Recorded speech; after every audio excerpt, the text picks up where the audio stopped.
Hey, this is Walter Vine, and I want to talk about ballroom intangibles. What does that mean?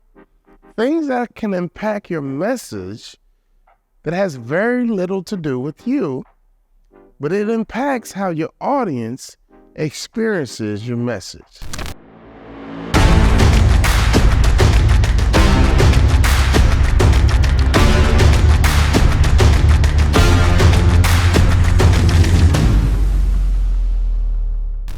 This is huge because veteran speakers pick up on these things, and all it does is add value to your presentation. That's why the sound check is so important. Don't blow off the sound checks. Don't devalue the sound checks. When you get into that ballroom in the morning, afternoon, whenever you do your sound check, that's a chance for you to get the room just right. If the room is not just right, you've not done a great job with your sound check. Think like a musician. Think like a concert. You want every element in that ballroom to be perfect so that your learner, the person in the audience, has no hindrance to your message, and they're in a position to experience your message in the best possible way. Sound checks don't last long, but sound checks are huge.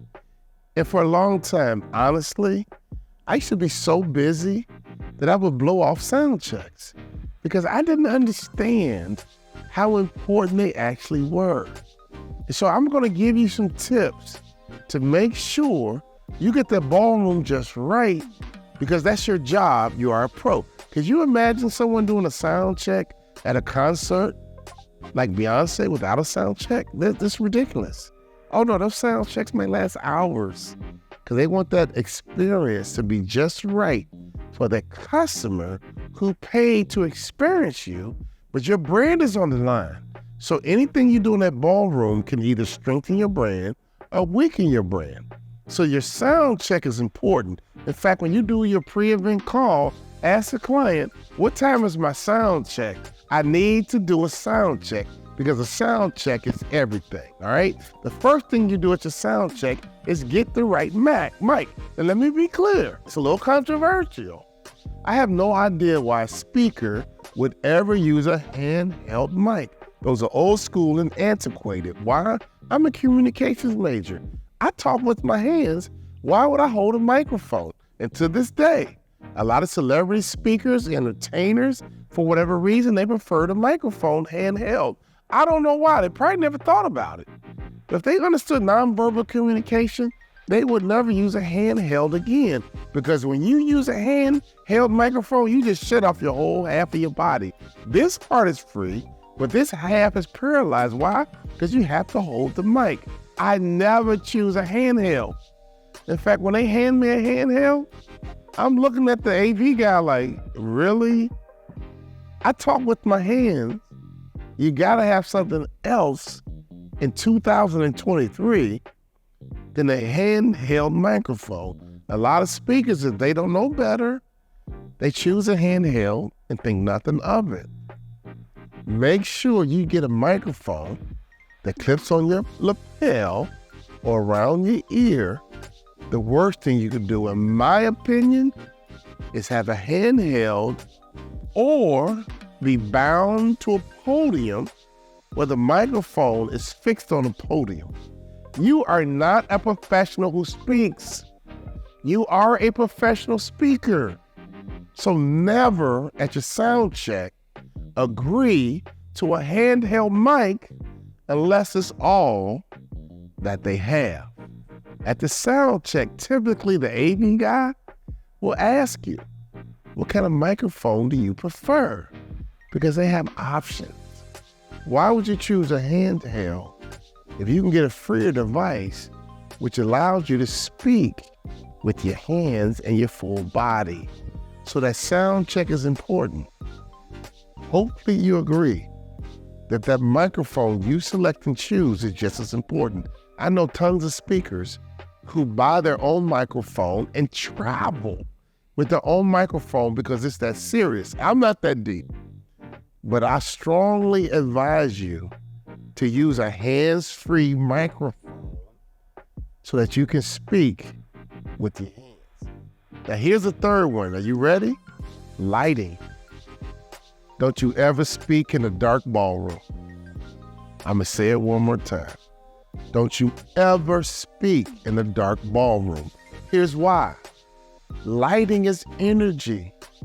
If you allow your audience to sit in a dark ballroom, their body is saying, hey, it's bedtime. It's time for me to go to sleep. So now you're fighting that person's body who's sitting in darkness, who's telling them to go to sleep. Here's what's gonna happen. How was the speaker today? Oh, he was okay. He said, no, dude, you're trying to go to sleep. I was great. But since it was so dark in the ballroom, your body was fighting the message I'm trying to give.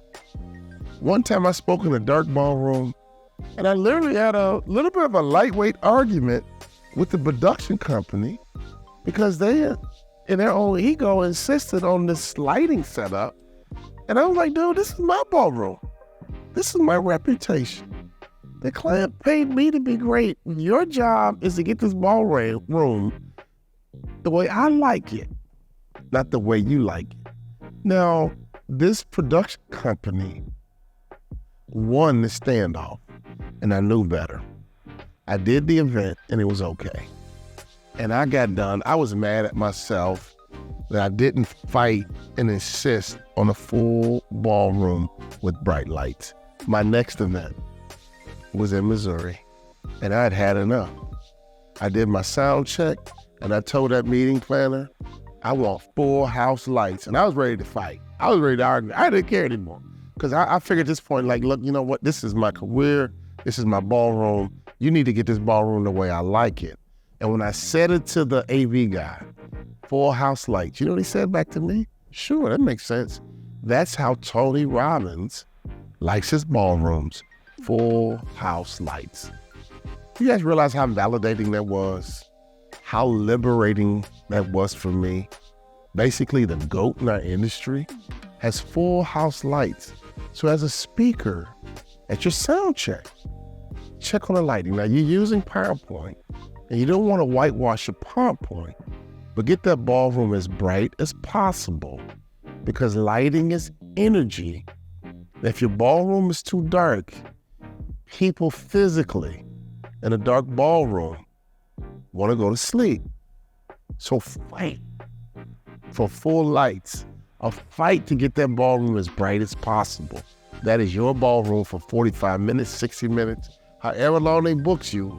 Feel confident and free to, this is what I want, this is what I need, this is my presentation, this is my moment, don't screw it up, this is what I want. And I'm saying that jokingly, but I'm also serious.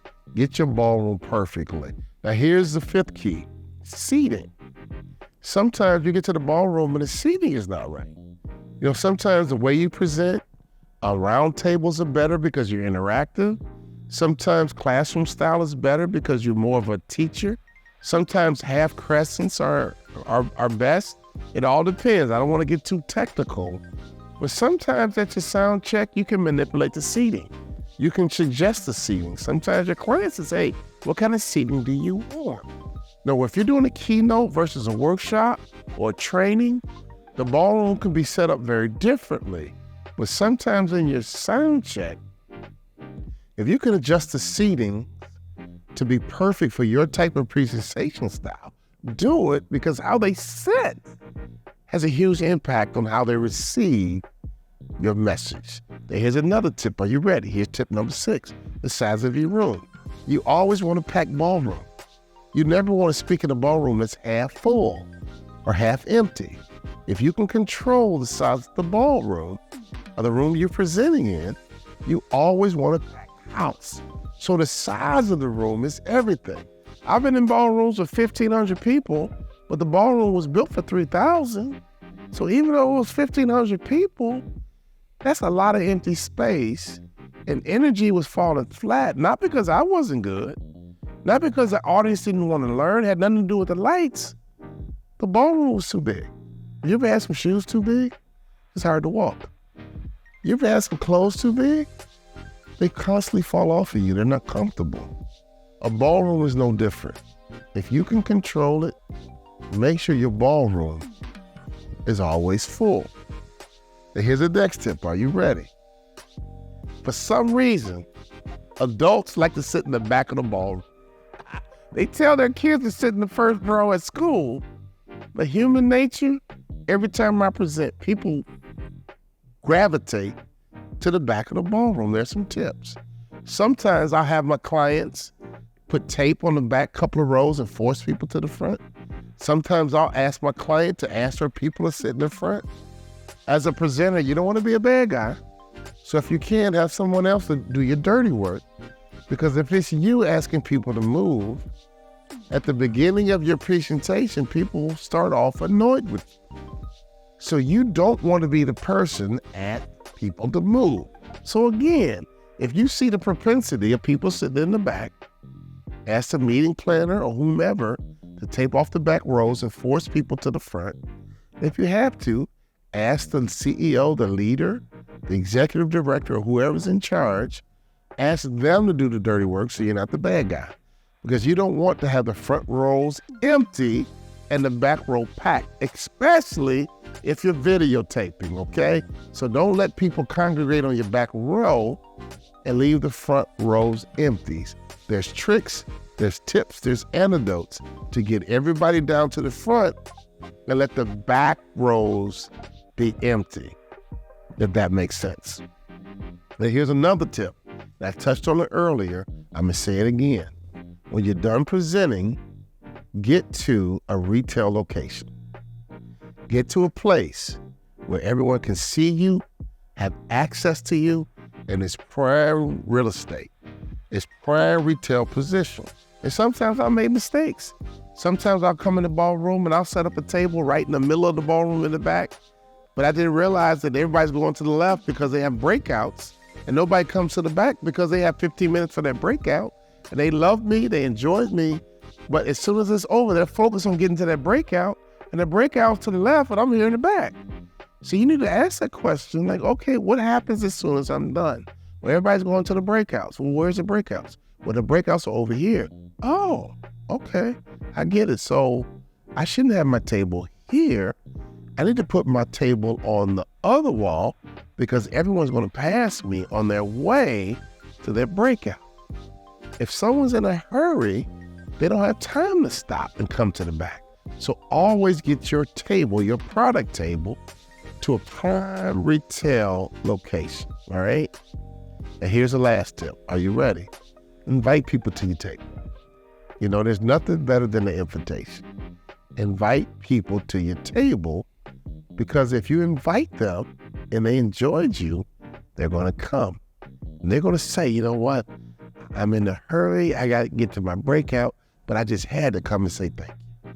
I just had to come and say hi. I'm in a hurry. I'm in a rush. I just had to come. Well, hey, you know, buy my book. Let me sign your book. Here's my QR code. Whatever you have at your table, when people enjoy you on the platform, even if they're in a hurry, out of respect, they're going to come back to that table because you invited them. Here's the truth. When your friend invites you to a party, if you're available and they're your friend, you like them, you're going to go. In fact, you're going to stop by even for a little bit, because emotionally, it's hard to say no when someone extends an invitation and you are available, all right? So think about your back of the room. Invite them to your back of the room. Make sure it's in prime retail location. And they're going to love your keynote. They're going to love your energy. They're going to love your story. They're going to love your smile. They're going to love everything about you. And since you extend the invitation, they're going to make sure that they come to that table to say hello. Now, sometimes the invitation is a QR code on the screen. Sometimes that break is not long enough for you to sell anything. So sometimes the invitation is not to the back of the room at your table. Sometimes it's a simple QR code on the screen. Same principles apply. If they like you, you make that invitation, you give them time and explain, hey, listen, guys, I got something free. I got a survey. I got a download. I got some resources. I know you're in a hurry. I know as soon as I'm done, you're running to your break house. I get it, and I want to be respectful of that. But I need to get this to you because it's important. I need to get this to you because my message, you guys enjoyed my message today? They're going to say, yeah.